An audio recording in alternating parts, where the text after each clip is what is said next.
Hello बच्चों, मैं solutions में आप लोगों को क्वालिटेटिव प्रॉपर्टी पढ़ा रहे थे और क्वालिटेटिव प्रॉपर्टी में जो है रिलेटिव लोअरिंग वेपर प्रेशर पढ़ा दिया था, एलिवेशन से बॉइलिंग पॉइंट पढ़ा दिया था, डिप्रेशन से फ्रीजिंग पॉइंट पढ़ा दिया था। एक लास्ट रह गया था बच्चों जो है क्वालिटेटिव प्रॉपर्टी में ऑस्मोटिक प्रेशर्स। तो ऑस्मोटिक प्रेशर्स के लिए जो है पहले कुछ चीज़ें आपको जानना होगा कि ऑस्मोसिस क्या होती है, फिर उसके बाद में आपको ऑस्मोटिक प्रेशर्स बताते हैं। तो जैसे ऑस्मोसिस, ठीक है, पहले ऑस्मोसिस समझ लीजिए। तो ऑस्मोसिस समझने के लिए बच्चों जो है आपको सबसे पहले तो ये जानना होगा कि अगर ये आपका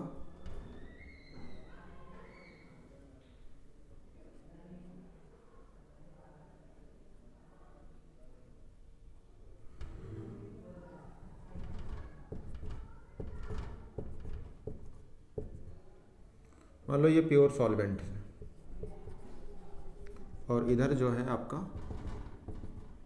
सॉल्यूशंस है, यानी ये सॉल्यूशंस है।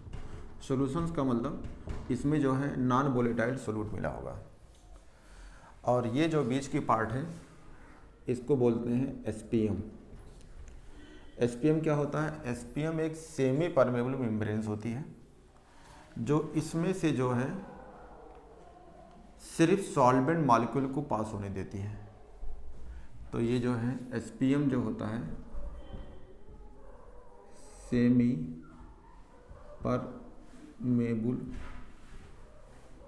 परमेबल मेम्ब्रेन्स होती है, ठीक है। इसका काम है सिर्फ अपने में से छोटे छोटे सुराख होते हैं, इसमें से सिर्फ सॉल्वेंट पास होता है, सोल्यूट पास नहीं होगी। तो एसपीएम से क्या पास हो सकता है? सिर्फ पास हो सकता है सॉल्वेंट्स। सॉल्वेंट इसमें से पास हो जाएगा लेकिन सोल्यूट को इसमें से पास नहीं होगा।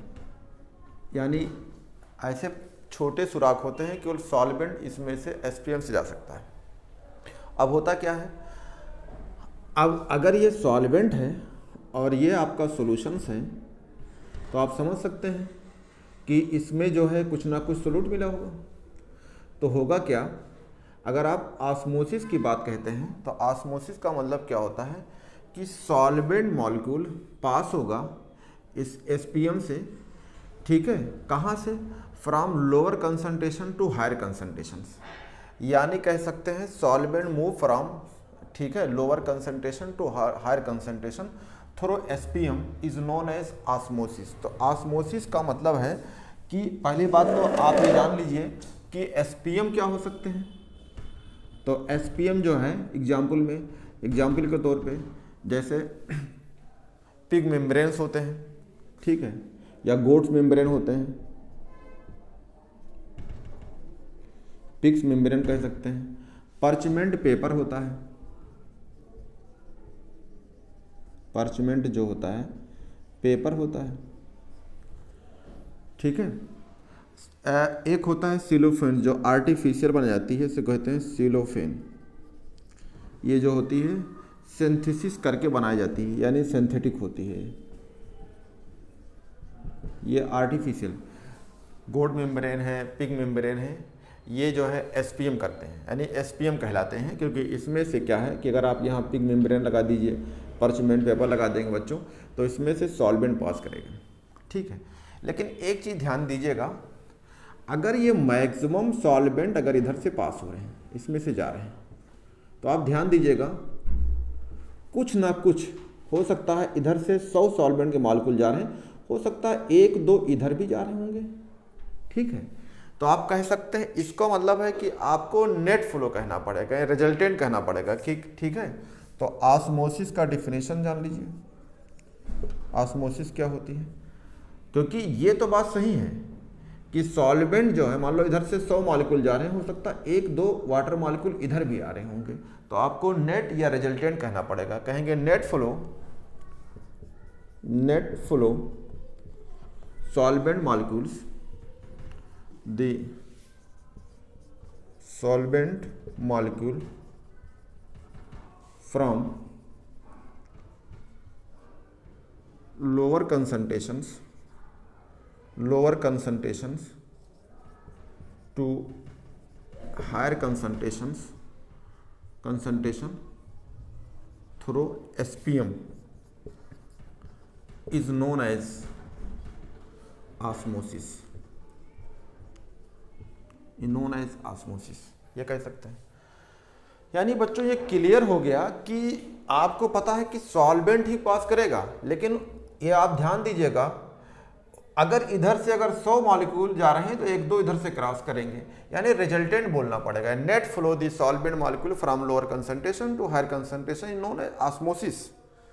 या आप कह सकते हैं दूसरे फॉर्म में कि आप कहेंगे द सॉल्वेंट मॉलिक्यूल्स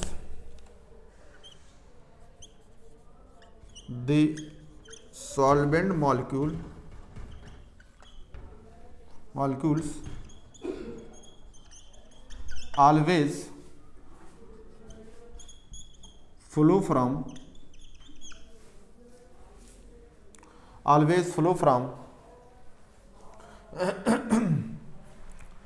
always कह रहे हैं कि they solvent molecules always flow from, ठीक है,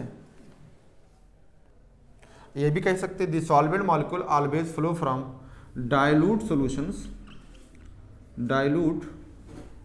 सॉल्यूशंस टू कंसंट्रेशन या कंसंट्रेटेड सॉल्यूशंस, ये भी आप कह सकते हैं। किससे? किसके थ्रू पास होंगे? थ्रू SPM, ये भी कह सकते हैं। तब भी आप इसको क्या बोलेंगे कि ऑस्मोसिस कहलाती है। तो ऑस्मोसिस का मतलब है कि नेट वर्ड कहना पड़ेगा, रिजल्टेंट कहना पड़ेगा कि resultant flow from lower concentration to higher concentration, या कह सकते हैं from dilute to concentrated solutions, तो इसे ऑस्मोसिस कहते हैं। लेकिन बच्चों एक चीज़ ध्यान दीजिएगा, ये कब तक होती रहेगी? मान लो इधर ये फ्लो कर रहे हैं, 1-2 इधर आ रहे हैं, एक कंडीशंस आएगी कि ये क्या हो जाएगी, इक्विलिब्रियम आ जाएगी। ये जब तक होती रहेगी जब तक इनके बीच में इक्विलिब्रियम ना आ जाए, यानी सॉल्वेंट का फ्लो हमेशा बना रहेगा जब तक इनके बीच में इक्विलिब्रियम ना आ जाए, ठीक है। तो आप कह सकते हैं कि ये सॉल्वेंट का फ्लो तब तक होता रहेगा जब तक इनके बीच में इक्विलिब्रियम ना आ जाए, ठीक है। तो ये तो हो गया ऑस्मोसिस। अब इसी से रिलेटेड आपका जो है उसे बोलते हैं आपको ऑस्मोटिक प्रेशर्स। तो क्या बोलते हैं? Osmotic pressures. और बच्चों जो ऑस्मोटिक प्रेशर्स आपका होता है इसे हम पाई से रिप्रेजेंट करते हैं, ऑस्मोटिक प्रेशर्स।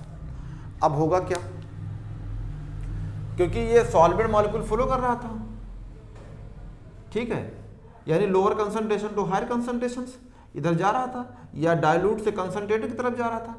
तो आपको क्या करना पड़ेगा, ये जो सॉल्वेंट का फ्लो हो रहा है यानी नेट फ्लो जो हो रहा है उसको आपको सॉल्यूशन की तरफ से क्या लगाना पड़ेगा, आपको प्रेशर लगाना पड़ेगा, ताकि ये जो सॉल्वेंट मॉलिक्यूल फ्लो कर रहा है ये स्टॉप हो जाए।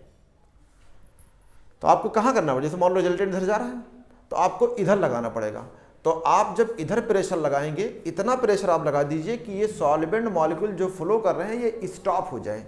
स्टॉप हो जाएंगे तो इस प्रेशर्स को अगर आप नापेंगे तो उसी प्रेशर को बोलते हैं ऑस्मोटिक प्रेशर्स।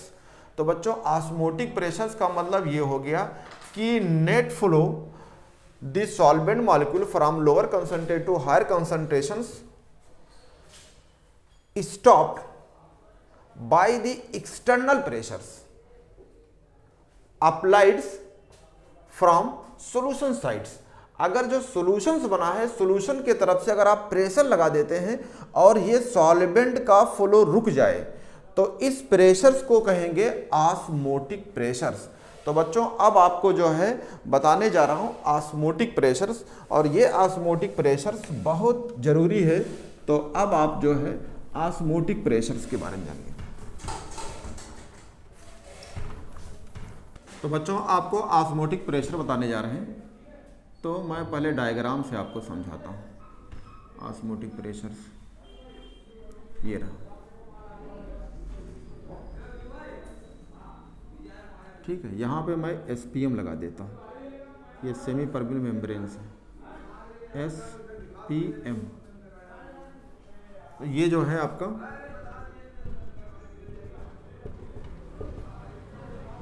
ये हम कहते हैं सॉल्यूशन से, ठीक है। और यहाँ पे आपका जो है या इसे कहेंगे सॉल्यूशन कहिए, इधर वाले को डाइल्यूट सॉल्यूशन ये भी कह सकते हैं। तो ये आपका सॉल्वेंट है, ठीक है।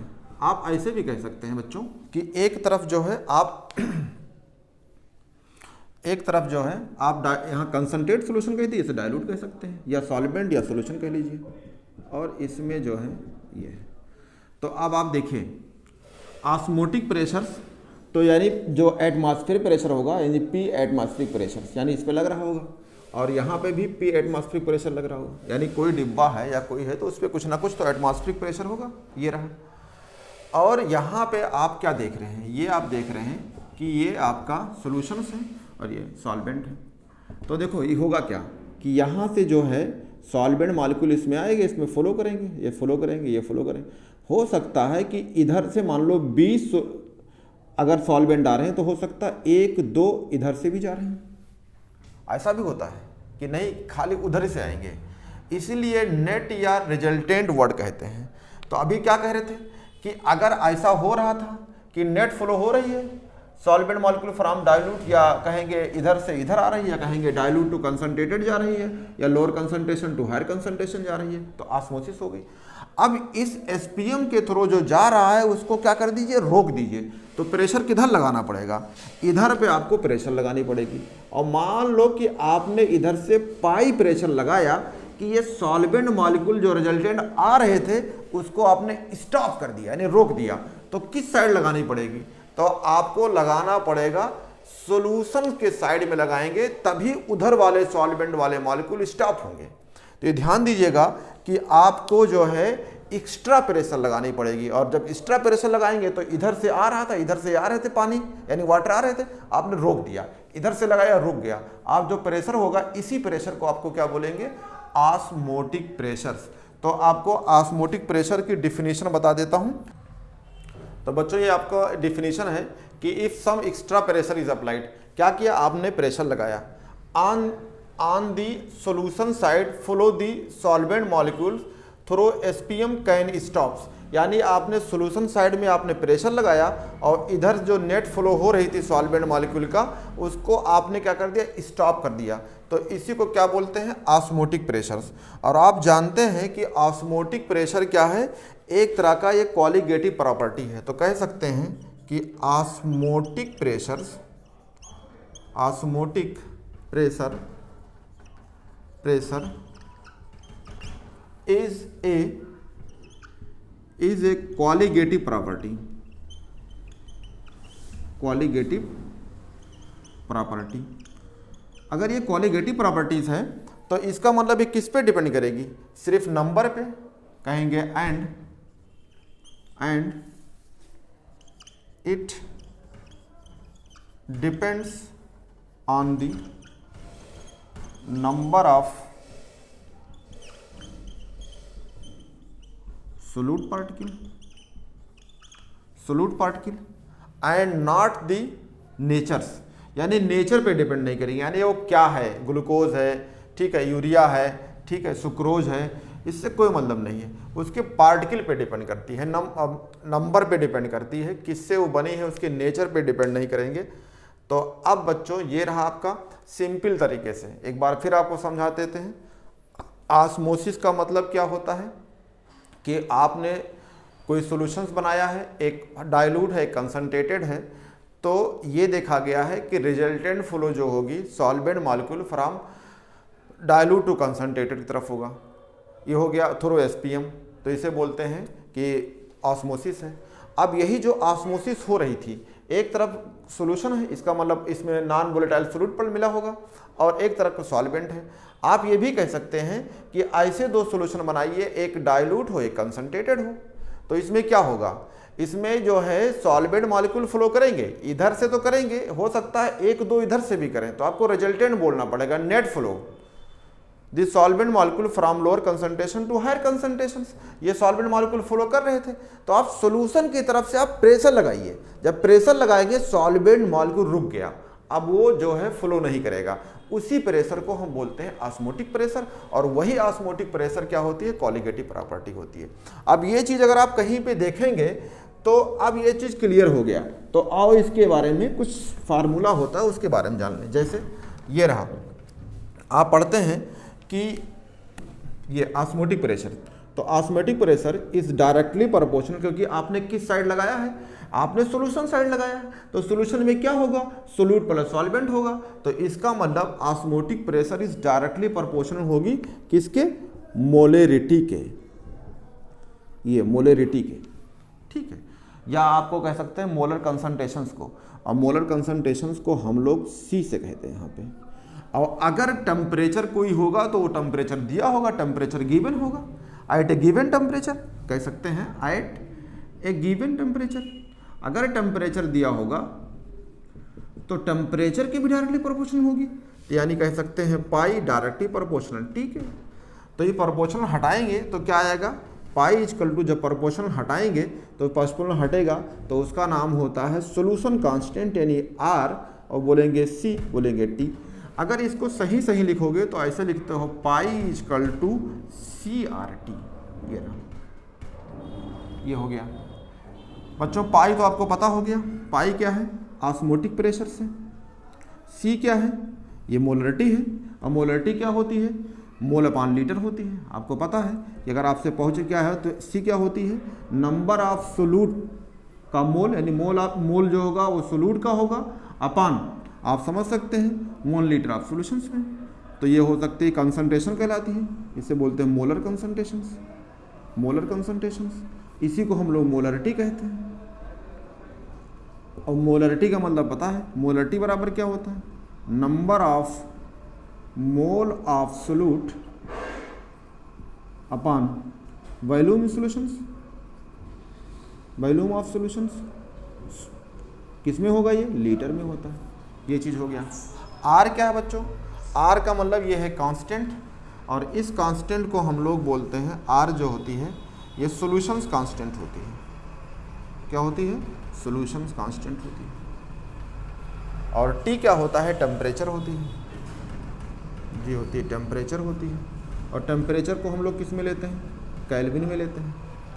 तो ये आपको केल्विन में लेते हैं।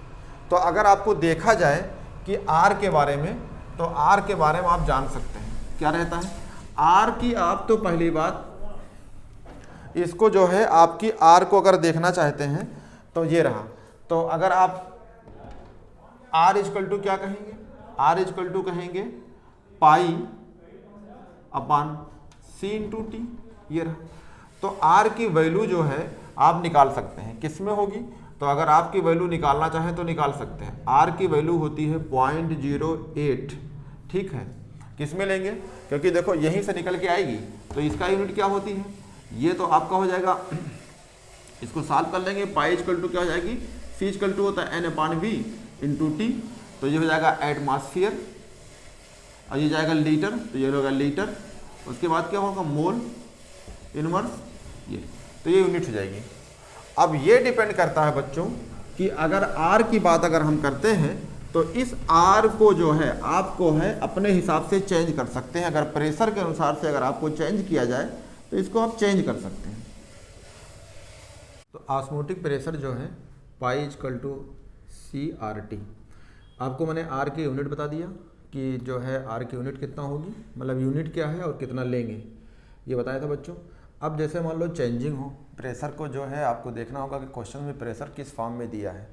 तो जैसे आप चेंज कर सकते हैं कि 1 एटमॉस्फेरिक प्रेशर से, तो अगर आप कहेंगे तो 1.013 इसको बार में ले सकते हैं।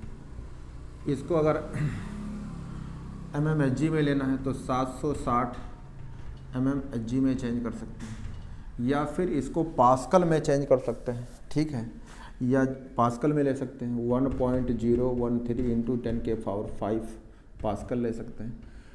तो बच्चों ये जिसमें आपसे सवाल पूछा जाएगा उसमें आप इसको चेंज कर लीजिएगा, या न्यूटन मीटर में चेंज कर सकते हैं, ठीक है। तो एक चीज़ तो पता हो गया। अब जैसे पाई इक्वल टू CRT है तो इसको आप चेंज कर सकते हैं, या ऑस्मोटिक प्रेशर है, या कंसंट्रेशंस है, ये सोल्यूशन कांस्टेंट है, सोल्यूशन कांस्टेंट की वैल्यू आपको बता दिया हूँ मैंने कि 0.08 लेते हैं। एटमॉस्फेयर में है, लीटर में है, ठीक है, मोल इनवर्स, तो इसको आपको बता दिया हूँ कि आप टेम्परेचर इन्वर्स कर सकते हैं। टेम्परेचर का मतलब केल्विन में ले सकते हैं। तो अब इसको जो है थोड़ा मॉडिफाइड करते हैं, जैसे क्योंकि n इजकल टू जो होती है, जो ये C इजकल टू होती है, तो इसको चेंज कर लेंगे। C क्या है? मोलरिटी है। इसका मतलब क्या हुआ? जो CRT है तो इसको आप चेंज कर लीजिए, तो ये क्या बन जाएगा? N/B यानी मोल अपॉन लीटर्स, ये हो जाएगा RT। टेम्परेचर अगर किसी सोल्यूशन का जो है आप ऑस्मोटिक प्रेशर देखेंगे तो वो गिवन होगा, कांस्टेंट होगा, तो ये मोल भी चेंज कर सकते हैं, यानी n इजकल टू क्या है? मोल ही तो है, ये मोल है, तो मोल इजकल टू क्या होगा? वेट अपॉन मॉलिक्यूलर वेट्स, यानी ये पार्ट जो सोल्यूट की होती है, जो नॉन वोलेटाइल आप सोल्यूट डाल रहे थे उसकी चीज़ थी, तो आप इसको चेंज कर सकते हैं। तो पाई इजकल टू कहेंगे weight upon molecular weight into volumes, ये वॉल्यूम को हमेशा लीटर में लेना है, और इनटू RT, ये तो ये पार्ट जो है आपका सोल्यूट का है। तो अगर कभी कभी सवाल इस पे आता है कि मॉलिक्यूलर वेट बताना है, किसी नॉन वोलेटाइल को ऐड कर रहे हैं, तो आप बता सकते हैं, ठीक है बच्चों।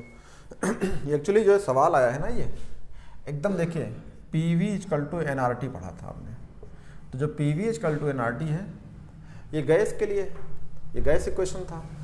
सेम चीज़ अगर गैस में आप प्रेशर देखते देखें, P इजकल टू क्या हो जाएगा? N/B RT, यानी सेम चीज़ है। ये चीज़ें हम गैस में पढ़ते थे, और यही चीज़ें जो हैं ये हम गैस में प्रेशर पढ़ते थे, यही चीज़ें हम किस में पढ़ रहे हैं? प्रेशर्स लिक्विड में पढ़ रहे हैं। तो ये गैस के लिए है, और ये जो है आपको किसी नॉन वोलेटाइल जो है मिलाते हैं किसी सॉल्वेंट्स में, तब आप प्रेशर्स उसमें देख रहे थे, तो सेम चीज़ें हैं। तो और इस पर देखते हैं क्वेश्चंस, और क्वेश्चंस कैसे करना है ये चीज़ आपको देख सकते हैं। तो बच्चे एक चीज़ तुम ये भी जान लो, जैसे वेट अपॉन मॉलिक्यूलर वेट का जो ये फार्मूला आपने लिखा है, तो ये किस किस के लिए है इसको बारे में मैं नीचे लिख देता हूँ ताकि आपके लिए क्लियर हो जाए। ये RT है, ये W क्या होगा? तो W कहेंगे वेट ऑफ सोल्यूट है। किस में देखते हैं इसको बच्चों? ग्राम में देखते हैं। ये मॉलिक्यूलर वेट्स है, ऐसे मॉलिक्यूलर वेट को हम लोग ऐसे कहते हैं, इसको स्मॉल m भी मान सकते हैं। तो किसका होता है? कहेंगे मॉलिक्यूलर वेट ऑफ सोल्यूट का है। ये V जो होती है ये वॉल्यूम होती है, वॉल्यूम ऑफ सॉल्यूशंस का होता है। किस में लेते हैं इसको? लीटर में लेंगे। R जो है ये आपको बता चुका हूँ, सॉल्यूशन कांस्टेंट होती है, इसकी वैल्यू हमने आपको बता दिया है। T क्या होता है? टेम्परेचर होती है, और इसको हम केल्विन्स में लेंगे, ये ठीक है। तो इस पे आप क्वेश्चंस देखते हैं, और उससे क्वेश्चंस किया जाता है, क्वेश्चंस कैसे लगाना होगा।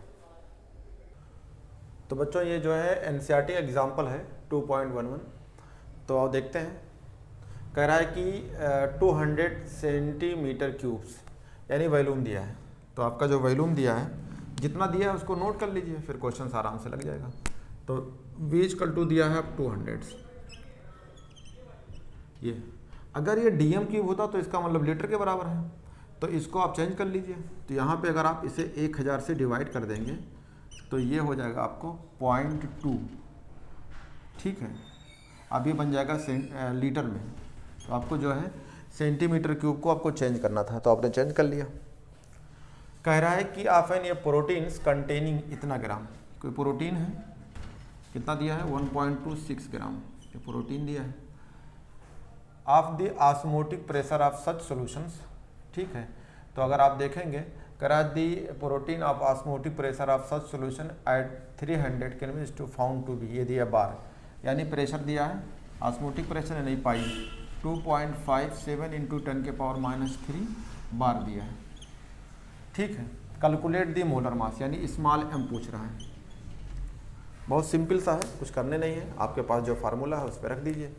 क्या है? पाई इजकल टू होता है CRT, तो इसको चेंज करेंगे, तो पाई इजकल टू क्या हो जाएगा? वेट अपॉन मॉलिक्यूलर वेट यानी स्मॉल m इंटू वॉल्यूम हमको लीटर में लेना है, इंटू R इंटू T।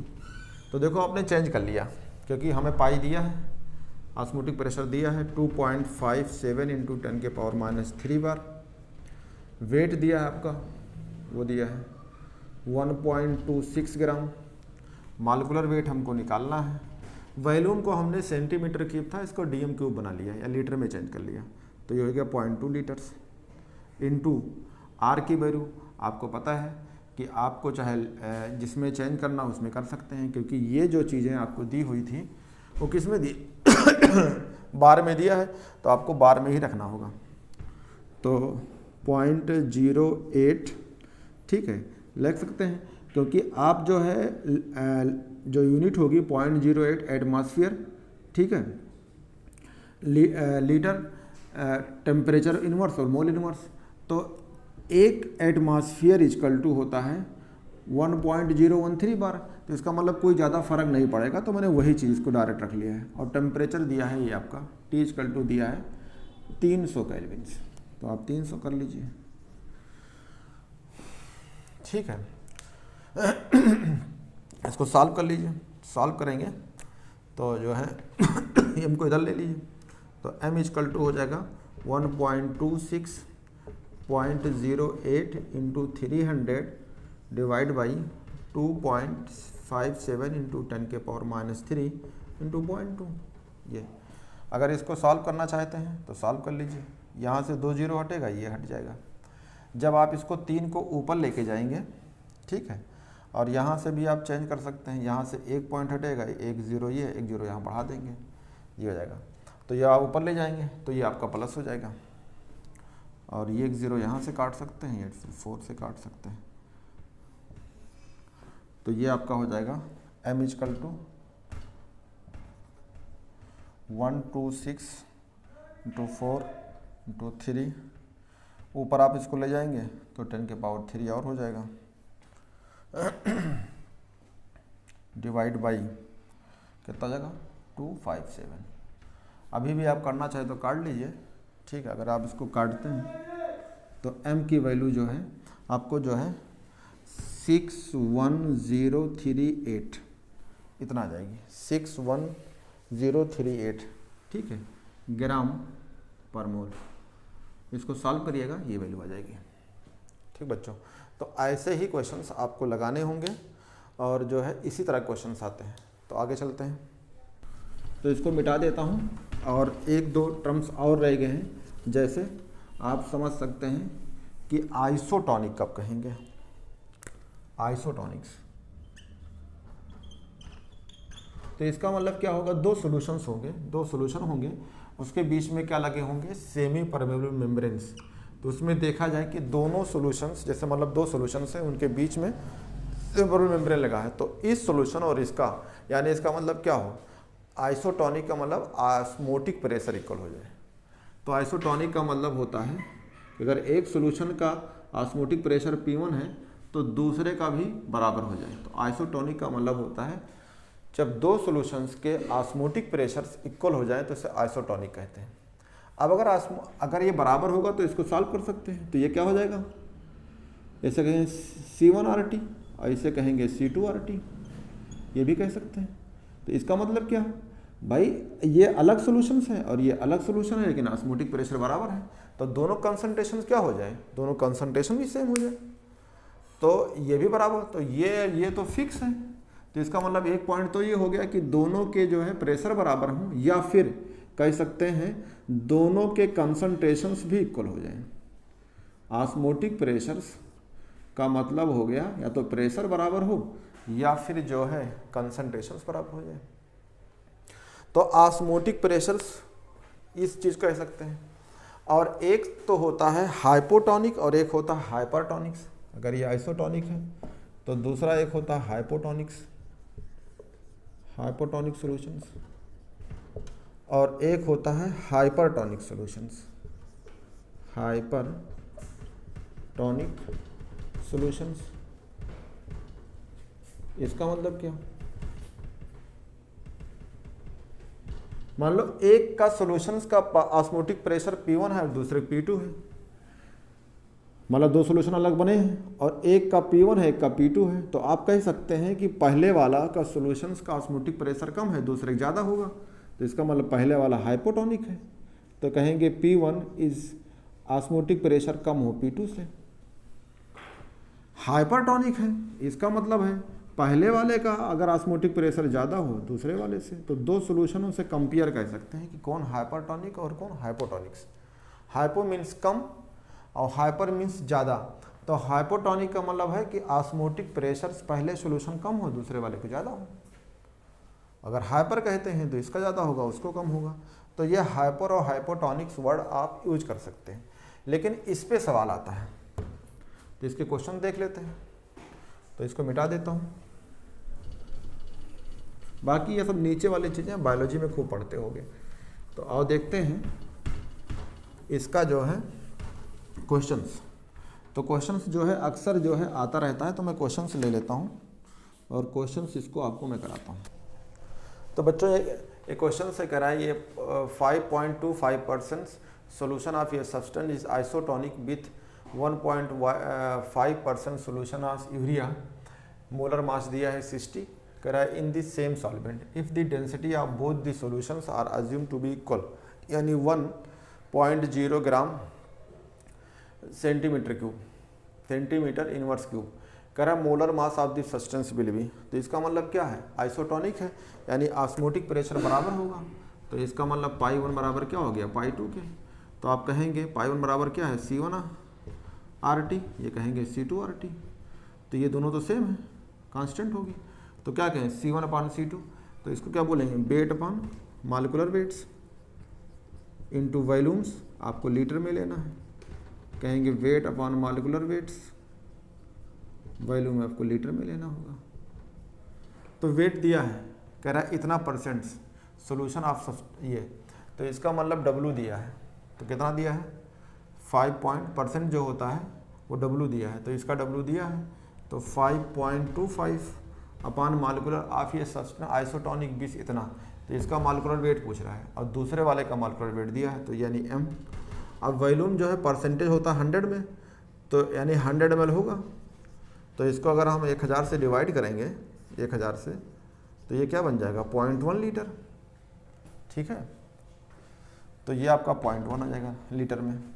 यहाँ पे दिया है, ये भी वेट दिया है तो 1.5 W दिया है, इसका मॉलिक्यूलर वेट दिया है कितना दिया है 60, वॉल्यूम सेम हो जाएगा 0.1 इसका भी होगा क्योंकि वॉल्यूम में भी परसेंटेज में दिया है। तो इसका भी जो होगा 100 अपान जो है 1000, ये ml में है, तो इसका भी 0.1 होगा, तो 0.1 हो गया। तो ये तो कोई मतलब ही नहीं। ठीक है, अगर इस चीज़ को आप क्रॉस कर लीजिए तो M इक्वल टू क्या हो जाएगा, ये इससे मल्टीप्लाई कर दोगे तो 5.25 इंटू 60 डिवाइड बाई ये, तो यहाँ से एक पॉइंट हटेगा, ये क्या है 0 आ जाएगा, इसे काट सकते हैं। 3 पचे 15, 3 दूनी 6, 5 से काट सकते हो, ये होएगा 5, ये 0 5, तो M इक्वल टू 2 पंचम 10 और ये होगा 0 यानी 1 और ये, तो यानी 210 आ जाएगा। ठीक है, ग्राम पर मोल्स या मोल पर मोल कह सकते हैं। तो इसका मॉलिक्यूलर वेट आपको पहले पता होगा। तो ये क्वेश्चंस ऐसे लगाए जाएंगे, बहुत सिंपल सवाल होते हैं, लगा सकते हैं। तो बच्चों एक रह गया है लास्ट जो आपका है रिवर्स ऑस्मोसिस। ये जो है काफ़ी यूज होता है ऐसे एरिया में जहाँ साल्टी वाटर हो, जैसे समुद्र जगह एरिया मुंबई में है कि जो है साल्ट को अलग कर लें, उसका जो फ्रेश वाटर है उसको आप जो है पानी पीने नहाने में यूज कर सकते हैं। तो एनसीईआरटी में जो डायग्राम बना है उसी डायग्राम को मैं कोशिश करता हूँ। तो ये आपके सॉल्यूशंस होंगे।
अब आपको जो है मान लो ये एसपीएम है आपका, ये है आपका एसपीएम, और इधर आपका जो है ये फ्रेश वाटर है, ठीक है, या सॉल्वेंट कह सकते हैं, और ये जो है आपका सॉल्यूशंस है या साल्ट वाटर है, सॉल्यूशन कह सकते हैं या इसे कह देंगे साल्ट वाटर है। और इधर से जो है आपने यहाँ पे पिस्टन लगा रखा है, ये आपने पिस्टन लगा रखा है। तो देखो होगा क्या, ये फ्रेश वाटर है तो दोनों तरफ से इससे ज़्यादा सॉल्वेंट मॉलिक्यूल इधर ज़्यादा मूव करेंगे, अगर ये ऐसे सॉल्वेंट मॉलिक्यूल मूव करेंगे, ठीक है। तो पहले तो आप क्या करेंगे, आप ये देख रहे हैं कि अगर सॉल्वेंट मॉलिक्यूल ये मूव कर रहे थे तो आपने क्या किया, from lower concentration to higher concentration, तो पहले आपने क्या किया, प्रेशर लगाया और इस सॉल्वेंट मॉलिक्यूल को आपने रोक दिया। अगर आप सॉल्वेंट मॉलिक्यूल आप रोक देते हैं तो आपको ये पता हो गया कि इसका ऑस्मोटिक प्रेशर ये है। आप ये जानते हैं कि हमेशा सॉल्वेंट जो है मूव करेगा from lower concentration to higher concentration, या आप कहेंगे उधर से मूव करेगा जिधर कंसंट्रेशन पानी का कम होगा और जिधर कंसंट्रेशन जो है जहाँ साल्टी वाटर होंगे, जहाँ पे कंसंट्रेटेड होगा तो डाइल्यूट से कंसंट्रेटेड की तरफ जाएगा, ये हमेशा मूव करते हैं। तो आपने अगर प्रेशर लगाया, तो अगर आप प्रेशर लगाते हैं तो इसका मतलब है इसे आपने स्टॉप कर दिया। तो जो अभी आपने प्रेशर लगा रहा था उसका नाम था पाई का नाम था ऑस्मोटिक प्रेशर। तो ऑस्मोटिक प्रेशर हमने पीछे पढ़ा दिया है। तो आपको क्या करना पड़ेगा, ऑस्मोटिक प्रेशर वो प्रेशर है कि आप जो है प्रेशर लगा के सॉल्यूशन साइड में प्रेशर लगा के सॉल्वेंट मॉलिक्यूल के एसपीएम के थ्रू जो मूव कर रहे थे उसे रोक दिया, उस प्रेशर को ऑस्मोटिक प्रेशर कहते थे। अब क्या करना पड़ेगा बच्चे, आपको इतना प्रेशर और लगाइए कि ये जो पानी जा रहा था पानी रिवर्स हो जाए। तो क्या करने पड़ेगा, इधर से प्रेशर लगाना पड़ेगा। तो जो ये प्रेशर आप इधर से पुश करोगे, लगाओगे इस प्रेशर को, वो प्रेशर ज़्यादा होना चाहिए इस प्रेशर से। इसका मतलब जो आप बाहर से प्रेशर लगाएंगे वो प्रेशर की वैल्यू पाई से ज़्यादा हो जाए। जो एटमॉस्फेरिक प्रेशर आप जो बाहर से प्रेशर लगाएंगे, तो कहेंगे प्रेशर जो हम लगा रहे हैं, प्रेशर जो आप लगाएंगे वो प्रेशर की वैल्यू ज़्यादा हो जाए। तो इसका मतलब क्या होगा, ये फ्लो वापस होने लगेगी। तो यही काम करना होगा कि आपको प्रेशर लगाना होगा रिवर्स में। ये अपना प्रेशर जो इस पिस्टन से लगाइए, यानी इस पिस्टन से जो प्रेशर लगाइए उसकी प्रेशर की वैल्यू ज़्यादा हो पाई से। तो इस कंडीशन को बोलेंगे रिवर्स। तो क्या होने लगेगा, जो मूवमेंट इधर हो रही थी अब मूवमेंट किधर होने लगेगी, ये जो सॉल्यूशंस वाले साइड से इधर मूवमेंट उल्टा होने लगेगी। ये प्रेशर ज़्यादा हो गया, अभी जो हो रहा था वो ऑस्मोटिक प्रेशर कहानी थी, आपने रिवर्स कर दिया, यानी ये मूवमेंट। तो ये कब होगी, ये इसी को बोलते हैं प्रेशर। जब आप बाहर से अप्लाई करते हैं उस प्रेशर की वैल्यू ऑस्मोटिक प्रेशर से ज़्यादा हो जाए तो इसे बोलते हैं रिवर्स ऑस्मोसिस। ठीक है, यही रिवर्स ऑस्मोसिस है। अब जब रिवर्स ऑस्मोसिस होगा तो इसका मतलब क्या होगा, यहाँ से जो है अब फ्रेश वाटर इसमें यहाँ से ड्रॉपलेट के आउटलेट के बाहर निकलने लगेगा, या फ्रेश वाटर जो है, तो पानी क्या होगी, अब यहाँ का सॉल्वेंट इस पर आने लगा।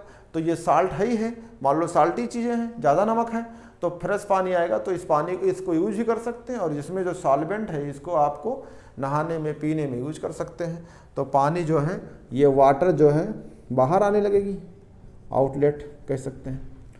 तो आपको एक बात कहना पड़ेगा, क्योंकि आप ऐसा प्रेशर लगाइए सॉल्यूशन साइड में कि जो ऑस्मोटिक प्रेशर हो रहा था उसका जो ऑस्मोटिक प्रेशर था उसका रिवर्स कर दिया, तो उसे बोलेंगे रिवर्स ऑस्मोसिस। तो एक लाइन लिख देता हूँ, the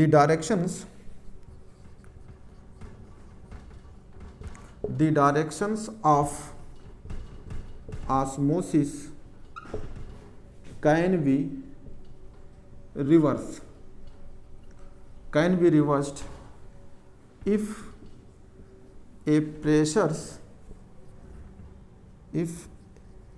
a pressure larger than the osmotic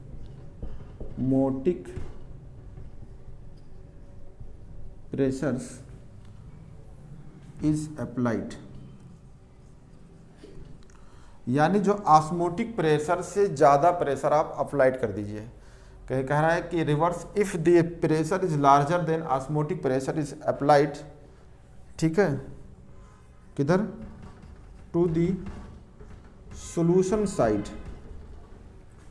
तो सॉल्यूशन साइड लगाएंगे तो इसका मतलब है कि प्रेशर ज़्यादा हो जाएगी, सॉल्यूशन साइड लगाएंगे और प्रोसेस रिवर्स हो जाएगा। इसी को बोलते हैं रिवर्स ऑस्मोसिस। कहेंगे that is the pure solvent move from solution side through SPM, solution side से एसपीएम के थ्रू मूव करने लगेंगे, ठीक है। इस प्रोसेस को हम बोलते हैं रिवर्स ऑस्मोसिस। और कहाँ यूज करते हैं, तो डीसैलिनाइजेशंस में यूज की जाती है। तो कहें reverse osmosis used in reverse osmosis is used in डीसैलिनेशंस,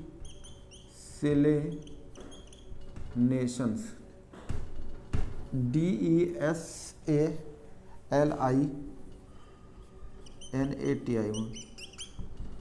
of sea water,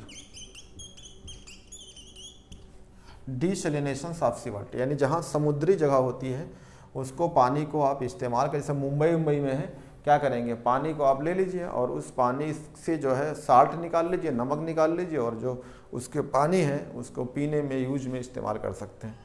तो ये जो है आपका हो गया है। अब इसमें एक लास्ट लेक्चर बचेगा बच्चों, जिसे आपको बताना होगा वांट ऑफ फैक्टर्स के बारे में। तो चारों क्वालिटेटिव प्रॉपर्टी को मॉडिफाइड करना होगा, बस उसमें एक लेक्चर और लगेगा।